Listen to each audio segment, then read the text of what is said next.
Hello hi friends, എല്ലാവരും ചോറുണ്ടോ? മഴയൊക്കെ മാറിയോ? എല്ലായിടത്തെയും ചോറുണ്ടില്ലെങ്കിൽ ഓടി വരൂ, നമുക്ക് നല്ല ചൂട് ചോറുണ്ണാം. ചൂട് ചോറും മുട്ട പൊരിച്ചതും താളും തണ്ട് തോരൻ വെച്ചതും ചാറുകറിയായിട്ട് നമുക്ക് ഉരുളക്കിഴങ്ങും സബോളയും കൂടെ മസാലയിട്ട് കറി വെച്ചതും കൂടെ നമുക്ക് ഓടി വാ, നമുക്ക് ചോറുണ്ണാം. അപ്പം നമുക്ക് ആദ്യം അവനീച്ചിട്ടെടുത്ത് ഒഴിച്ചേക്കാം. എനിക്കിങ്ങനെ വെക്കുന്നത് ഇഷ്ടമാണ് കേട്ടോ, അമ്മയ്ക്കും ഇങ്ങനെ വെക്കുന്നത് ഇഷ്ടമാണ്. പിന്നെ നമ്മുടെ താളും തണ്ട് തോരൻ.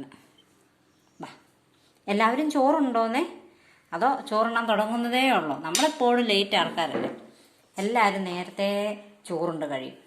നമ്മൾ പക്ഷേങ്കിൽ എപ്പോഴും ലേറ്റ്. പക്ഷേ നമ്മളിന്ന് പൊളിച്ചു മക്കളെ, നമ്മളിന്ന് നേരത്തെയാണ്. നമ്മുടെ മുട്ട പൊരിച്ചതൊക്കെ കൂട്ടി നമുക്ക് ചോറുണ്ണാം. അപ്പം എല്ലാവരും ഓടി വരൂ, നമുക്ക് പെട്ടെന്ന് ചോറുണ്ണാം. അപ്പോൾ tata, bye bye, see you. Like ചെയ്യണം, എന്നെ സപ്പോർട്ട് ചെയ്യണേ. ഓക്കേ.